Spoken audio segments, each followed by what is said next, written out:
Today. Welcome back to the podcast. Today, we've decided to try something a little different. Over the next little while, we really want to be walking through the 12 ways to walk away with confidence, which is one of our curriculums, lesson by lesson. Our goal with doing this is to help guide you through each lesson to make it just easier for you to teach your students. The curriculum gives kids 12 different ways to handle bullying in conflict situations. And these strategies aren't really a one size fits all. They're really tools that need to be practiced and honed, just like you would English or math. It really takes time and repetition to get comfortable using them. And not every situation is going to work with every single idea. So the goal in this is to really learn all 12 approaches and then use them interchangeably depending on what the moment calls for. So that's really our goal with going through the lessons in the podcast this way. I've also included a link to the full curriculum in the show notes if you want all the lessons right away or want the full actual written out curriculum. But if not, you can come back every few weeks and we'll have different lessons that you can be listening to and learning from. We're just here to break it all down and share stories, just make it fun to learn. So to start off, we're going to dive into lesson 1, which is called Make Friends and a Bully Can Be a Buddy. This lesson is really about helping kids see conflict differently so that they can stay calm and try to turn a bully into an ally, or at least be friendly with them. Gary, I know you've worked with this curriculum for quite a few years. When you first hear make friends with a bully, what kind of comes to mind? Have you actually seen kids do that? Oh, sure. Yeah, we'll be sitting in a circle, and some of them look like they've just bitten into a lemon when I say that. Become pursed, and their eyebrows rise, and they want to know what I mean. What do you Hmm. mean, make friends with a bully? Yeah. Kind of my first reaction too. Let's start this lesson the same way that we would with the kids.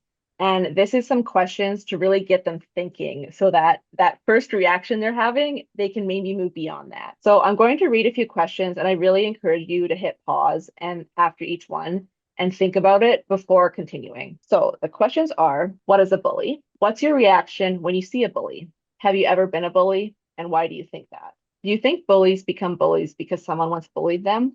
Do you think that at one time or another we've all been bullies? Would you ever treat a bully as a friend instead of an enemy? Now that you've had a moment to kind of think through these questions and hopefully ask your kids some of these questions, what do you notice from thinking through these? And Gary, how do kids kind of respond to these? Well, it's funny when we begin the lesson and we ask, what is a bully? I'll get an array of answers.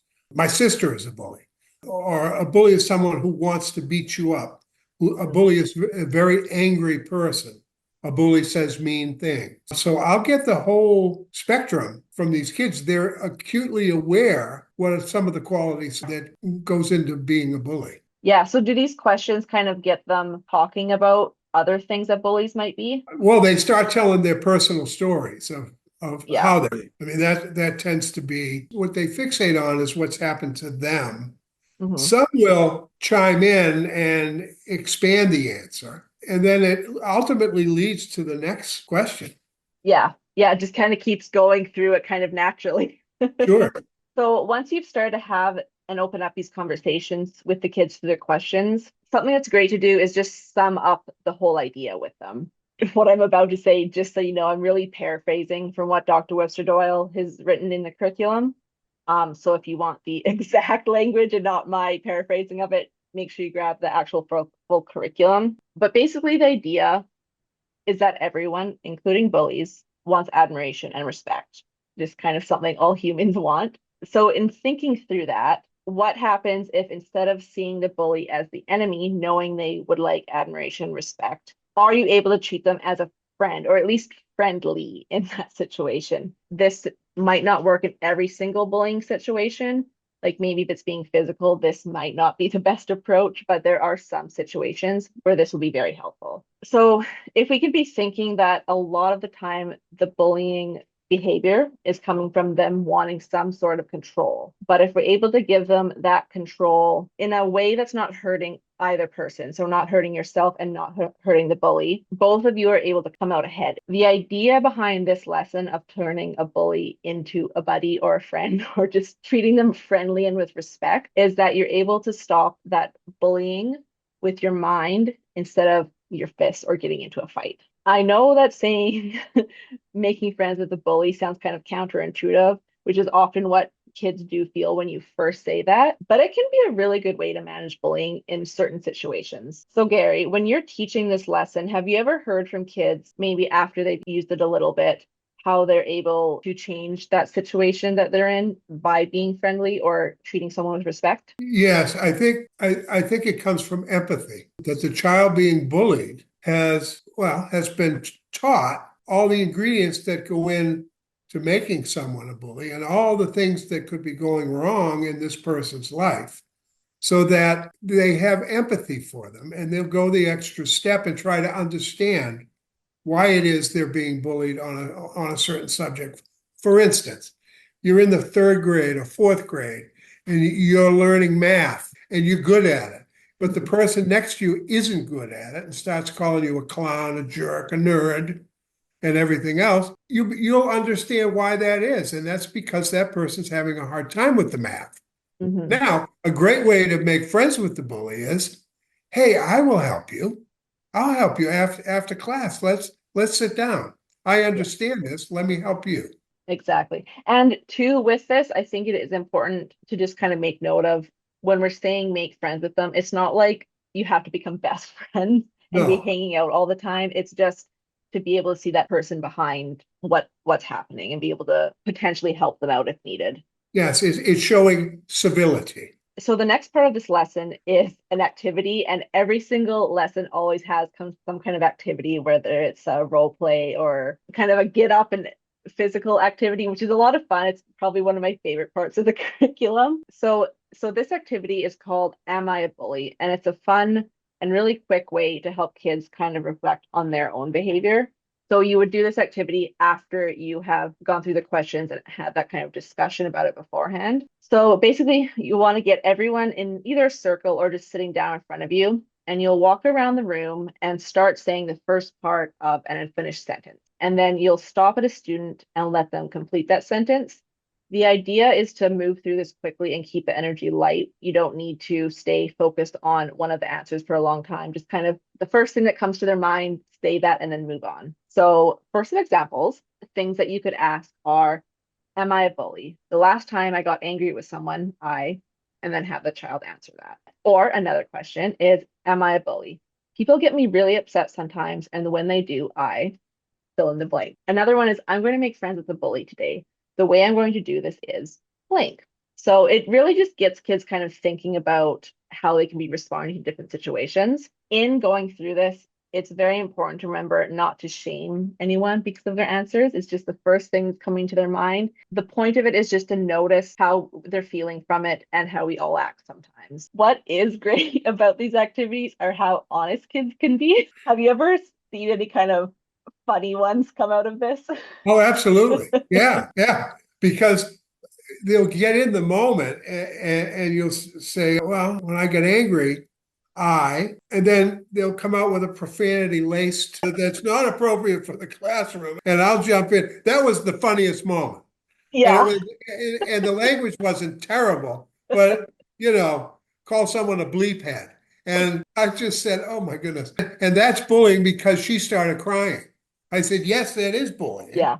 And that was an awful thing to do. He said, but I knew it was awful, but I was mad. Yeah.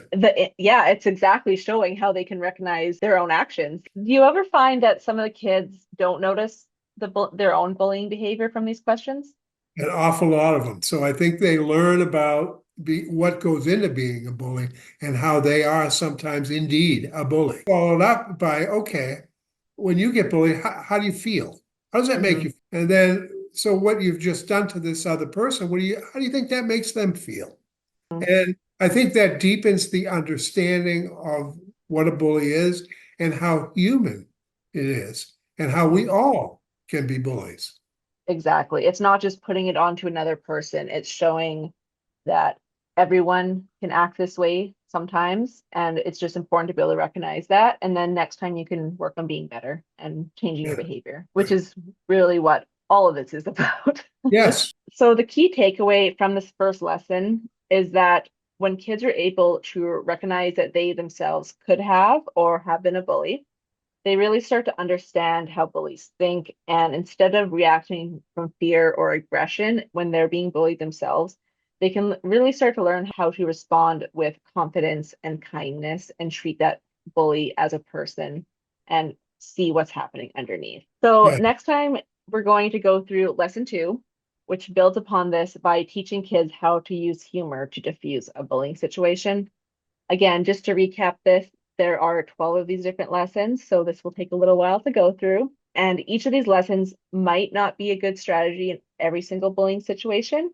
So this is when it's good to practice them. When kids do find themselves in bullying situations, they can try out these different things to then find what works for them. yeah, yeah. The idea is for them to understand the 12 ways and be able to move seamlessly through all 12 ways that they think apply to their situation. Exactly. And the great thing about all of these too is they will be able to take them into their adulthood. And even adults can be using these in maybe not such simplistic ways that maybe kids will, Yeah, but they all apply whether you're a child or an adult. You can use these different 12 ways to respond to whatever situations you're finding yourself in. absolutely. I still use them in my business. Yes, absolutely. So if you are excited about these different lessons that we're going to go through, I highly recommend either grabbing the 12 Ways actual downloadable curriculum that you can print out and use, or keep tuning back to hear the lessons as we go forward. So make sure to check out the show notes for all the links that I'll have in here. And finally, Gary, I know you've guided a lot of kids through this program. What do you think is the most important takeaway from lesson 1? I think it humanizes the bully. I think that's the most important, that they're not this monster that was created by some demon. They are you. And they are you when you've experienced a bad situation, or they are you when you're in a really bad mood, or you're feeling hurt, or you're feeling left alone. But they could easily be you. And I think that's the takeaway, is that bullies are humans, and I also can be a bully. So thank you for joining us today. Remember that conflict is unfortunately part of life, and that bullying really is the most urgent issue that kids are facing today. So this is very important education that we all can learn to help kids.